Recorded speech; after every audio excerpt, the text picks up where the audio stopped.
السلام علیکم ناظرین، آج کی اس ویڈیو میں ہم آپ کو قیامت کی ایک بہت بڑی نشانی کے بارے میں تفصیل سے بتائیں گے۔ یہ حقیقت ہے کہ قیامت سے پہلے ایسے لوگ آئیں گے جو بہت زیادہ طاقتور ہوں گے، جن سے لڑنے کی طاقت کسی کی نہیں ہوگی۔ یہ زمین پر موجود سارا پانی پی جائیں گے، ہر قسم کی کھیتی کھا جائیں گے، جو کچھ ان کے راستے میں آئے گا اسے نیست و نابود، تباہ و برباد کرتے چلے جائیں گے۔ اس خونخوار قوم کے بارے میں ہم بچپن سے سنتے آ رہے ہیں۔ قیامت اس وقت تک ظہور پذیر نہ ہوگی جب تک یہ نشانی پوری نہیں ہوگی۔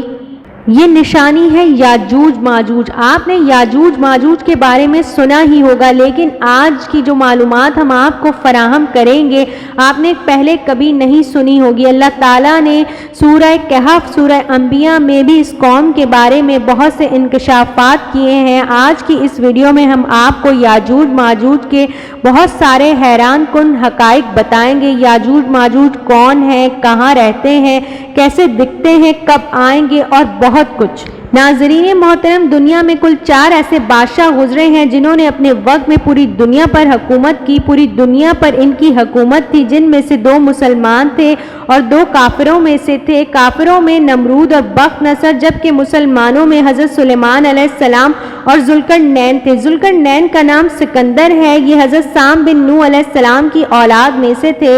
ایک بڑھیا کے اکلوتے بیٹے تھے اور حضرت خضر علیہ السلام کے خالہ زاد بھائی بھی تھے۔ آپ نے حضرت ابراہیم علیہ السلام کے ہاتھ پر اسلام قبول کیا اور کئی سال ان کی صحبت میں رہے۔ یاد رہے یہ نبی تو نہیں ہے، لیکن ہاں ایک نیک انسان تھے جنہیں اللہ تعالیٰ نے اپنی ولایت عطا فرمائی تھی۔ قرآن مجید میں سورہ کہف میں حضرت خضر علیہ السلام کے 3 سفروں کا حال بیان کیا گیا ہے۔ 3 زبردست سفر انہوں نے کیے اور ان 3 سفروں کے حال ہم آپ کو آج بتانے والے ہیں، جو بہت ہی عجیب و غریب اور حیران کن ہے۔ پہلے سفر کی کہانی یہ ہے کہ سام بن نوح علیہ السلام کی اولاد میں سے ایک شخص آب حیات کے چشمے سے پانی پی لے گا تو اس کو موت نہیں آئے گی، تو حضرت ذوالقرنین نے اس کی تلاش میں مغرب کی طرف سفر شروع کیا اور آپ کے ساتھ حضرت خضر علیہ السلام بھی تھے۔ حضرت خضر علیہ السلام تو آب حیات کے اس چشمے تک پہنچ گئے اور اس کا پانی بھی پی لیا، مگر حضرت ذوالقرنین کے مقدر میں وہ نہیں تھا، آپ کو آب حیات نہ مل سکا۔ حضرت ذوالقرنین کا سفر جاری تھا۔ آپ چلتے چلتے ایسے مقام پر پہنچ گئے، کیونکہ ویسٹ میں ہی سورج غروب ہوتا ہے، وہ بالکل دنیا کے آخری کونے میں آ گئے جہاں سورج غروب ہوتا تھا، اور اس وقت آپ کو ایسا منظر نظر آ رہا تھا جیسے ایک سیاہ چشمے میں سورج ڈوب رہا ہے۔ ویسٹ کے آخر میں آپ اتنا آگے پہنچ چکے تھے جو دنیا کا آخری کونا تھا۔ وہاں حضرت ذوالقرنین کو ایک عجیب قوم ملی جو جانوروں کی کھال پہنے ہوئے تھے اور اس کے سوا کوئی دوسرا لباس ان کے بدن پر نہیں تھا۔ وہ دریائی مردہ جانور کھاتے تھے، اس کے علاوہ ان کی کوئی اور غذا نہ تھی۔ وہ قوم ناسک کہلاتی تھی۔ حضرت ذوالقرنین نے ان کو دین الہی کی دعوت دی، اسلام کی دعوت دی۔ کچھ لوگ تو ایمان لائے، لیکن کچھ لوگوں نے آپ کے ساتھ جنگ کی۔ اللہ تبارک و تعالیٰ نے آپ کو پورا اختیار دیا کہ آپ جو معاملہ اس قوم کے ساتھ کرنا چاہیں وہ کر سکتے ہیں۔ آپ نے اس قوم کے ساتھ نرمی کا معاملہ کیا۔ اب حضرت ذوالقرنین کا تیسرا سفر تھا نارتھ کی طرف، یہاں تک کہ آپ صدین 2 پہاڑوں کے درمیان پہنچ گئے۔ یہاں پر بھی آبادی بہت عجیب و غریب تھی، ان کی زبان بہت عجیب و غریب تھی، ان لوگوں کے ساتھ اشاروں میں بھی بات کرنا بہت ہی مشکل تھا۔ ان لوگوں نے یاجوج ماجوج کے مظالم کی شکایت کی اور حضرت ذوالقرنین سے مدد مانگی کہ آپ ہمیں ان ظالموں سے بچائیں۔ ناظرین، یاجوج ماجوج کون تھے؟ یہ یافت بن نوح علیہ السلام کی قوم میں سے ایک فسادی گروہ ہے جن کی تعداد بہت زیادہ ہے، جس کا اندازہ اس حدیث مبارکہ سے لگایا جا سکتا ہے۔ حضرت عبداللہ بن عمر نے فرمایا جنو انس کل 10 حصے ہیں اور ان میں سے کل 9 یاجوج ماجوج ہیں، باقی 1 حصہ انسان ہے۔ یاجوج ماجوج کی تعداد انسانوں سے 10 گنا زیادہ ہوگی۔ یہ اولاد آدم میں سے ہیں۔ ان کے 3 گروہ ہیں، پہلا تاویل، دوسرا تالیس، تیسرا مناسک۔ ان میں سے جو بھی مرتا ہے تقریباً 1 لاکھ یا اس سے زائد اولاد چھوڑ کر مرتا ہے۔ یہ لوگ بہت خون خوار وحشی درندے ہیں، کیونکہ جانوروں کی طرح رہتے ہیں اور بہار کے موسم میں یہ لوگ گھروں سے نکلتے ہیں اور تمام کھیتیاں کھا جاتے ہیں، خشک چیزوں کو لاد کر لے جاتے ہیں، انسان، جنگلی جانور، یہاں تک کہ سانپ، بچھو، جو چیز ان کے راستے میں آتی ہے سب کو کھاتے چلے جاتے ہیں۔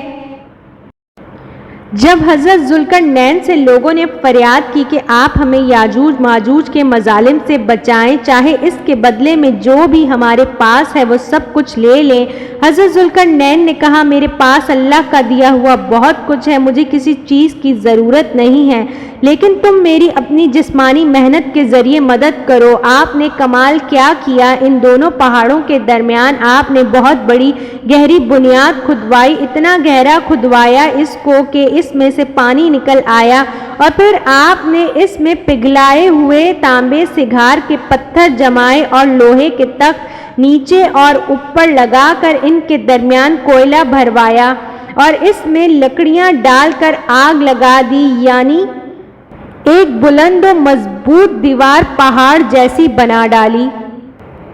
حضرت ذوالقرنین نے ایک بہت بڑی دیوار تعمیر کی اور یاجوج ماجوج کو اس میں بند کر دیا۔ اس دیوار کے بارے میں اللہ تبارک و تعالیٰ نے قرآن پاک میں ارشاد فرمایا ہے، ذوالقرنین نے کہا یہ اللہ کی رحمت ہے، لیکن جب میرے اللہ کا وعدہ آ جائے گا وہ اسے گرا کر برابر کر دے گا، اور اللہ کا وعدہ ہمیشہ سچا ہوتا ہے۔ سورہ کہف۔ حضرت ابو ہریرہ رضی اللہ تعالیٰ عنہ سے روایت ہے کہ یاجوج ماجوج روزانہ یہ دیوار توڑنے کی کوشش کرتے رہتے ہیں، حتیٰ کہ وہ اس مقام پر پہنچ جاتے ہیں کہ انہیں دوسری طرف سے روشنی نظر آنے لگتی ہے۔ وہ پھر یہ کہتے ہوئے گھروں کو روانہ ہو جاتے ہیں کہ وہ کل اس کو توڑیں گے، جبکہ اللہ تعالیٰ اس دیوار کی موٹائی کو پھر برابر کر دیتا ہے۔ اگلے دن وہ دوبارہ توڑنا شروع کر دیتے ہیں۔ اللہ جب تک ان کو قید رکھنا چاہے گا یہ سلسلہ چلتا رہے گا۔ جب اللہ تعالیٰ نے ان کی آزادی کا فیصلہ کیا تو وہ اس دن کے آخر میں کہیں گے کہ کل انشاءاللہ اس کو توڑ دیں گے۔ انشاءاللہ کی برکت سے اگلے دن وہ دیوار کو اسی حال میں پائیں گے جیسا کہ وہ چھوڑ کر گئے ہوں گے، وہ اس کو توڑ کر بھاگ نکلیں گے۔ حدیث پاک میں یاجوج ماجوج کے بارے میں کہا گیا ہے وہ چھوٹی چھوٹی آنکھوں والے، چوڑے چہرے والے اور لمبے بالوں والے ہوں گے۔ یاجوج ماجوج کا ظہور اس وقت ہوگا جس وقت حضرت عیسیٰ علیہ السلام دجال کے قتل کر چکے ہوں گے۔ فتنہ دجال کے بعد حضرت عیسیٰ علیہ السلام کو حکم الہی ہوگا کہ مسلمانوں کو کوہ طور پر لے جائیں، اس لیے کہ ایسے لوگ اب ظاہر ہوں گے جن سے لڑنے کی طاقت کسی انسان کی نہیں ہوگی۔ پھر یاجوج ماجوج کا ظہور ہوگا، ان کا گویا خروج ہوگا۔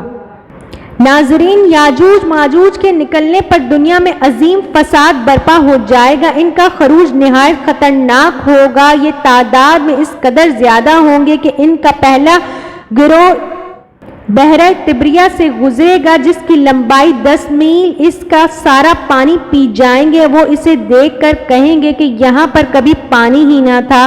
وہ اپنے دائیں بائیں لوٹ مار قتل و غارت کرتے چلے جائیں گے، حتیٰ کہ وہ کوہ خمر کے پاس آ کر کہیں گے کہ ہم نے روئے زمین کے سب باشندوں کو ہلاک کر دیا ہے، چلو ہم آسمان کے رہنے والوں کو قتل کرتے ہیں۔ نعوذ باللہ، وہ آسمان کی طرف تیر چلائیں گے، اللہ ان کے تیروں کو خون آلودہ کر کے انہیں لوٹا دے گا۔ وہ بے وقوف یہ سمجھیں گے کہ انہوں نے اہل آسمان کو بھی قتل کر دیا ہے۔ اس دوران حضرت عیسیٰ علیہ السلام اپنے ساتھیوں کے ساتھ چھپے رہیں گے، حتیٰ کہ خوراک کی کمی کی وجہ سے ان کے درمیان بیل کے ایک سری 100 اشرفیوں سے بھی مہنگی ہو جائے گی۔ حضرت عیسیٰ علیہ السلام اور ان کے ساتھی ان کی یاجوج ماجوج کی تباہی کے لیے دعا کریں گے۔ اللہ ان کی دعا کے جواب میں یاجوج ماجوج کی گردنوں میں ایک پھوڑا پیدا کر دے گا اور ایک صبح وہ مردہ پائے جائیں گے۔ ایک حدیث کے مطابق صبح جب مسلمان ان کی آوازیں نہیں سنیں گے تو کہیں گے کیا صورتحال معلوم کرنے کے لیے کوئی شخص اپنی جان کی قربانی دے سکتا ہے؟ ان میں سے ایک شخص رضاکارانہ طور پر یہ سوچتا ہوا کوہ طور سے نیچے اترے گا کہ اب وہ کبھی واپس نہیں جا سکے گا۔ ان سب کو مردہ دیکھ کر وہ حیرت اور خوشی سے اچھل جائے گا اور سب کو آ کر بتائے گا خوشخبری ہے تمہارے دشمن مر چکے ہیں۔ حضرت عیسیٰ علیہ السلام جب اپنے ساتھیوں کو لے کر کوہ طور سے نیچے اتریں گے تو زمین پر یاجوج ماجوج کی لاشوں سے اٹی پڑی ہوگی۔ وہ پھر اللہ کی طرف رجوع کر کے دعا کریں گے۔ اللہ ایسے پرندوں کو بھیجے گا جن کی گردنیں اونٹوں کی طرح ہوں گی اور وہ ان کی لاشوں کو اٹھا کر ایسی جگہ پھینک دیں گے جہاں اللہ چاہے گا۔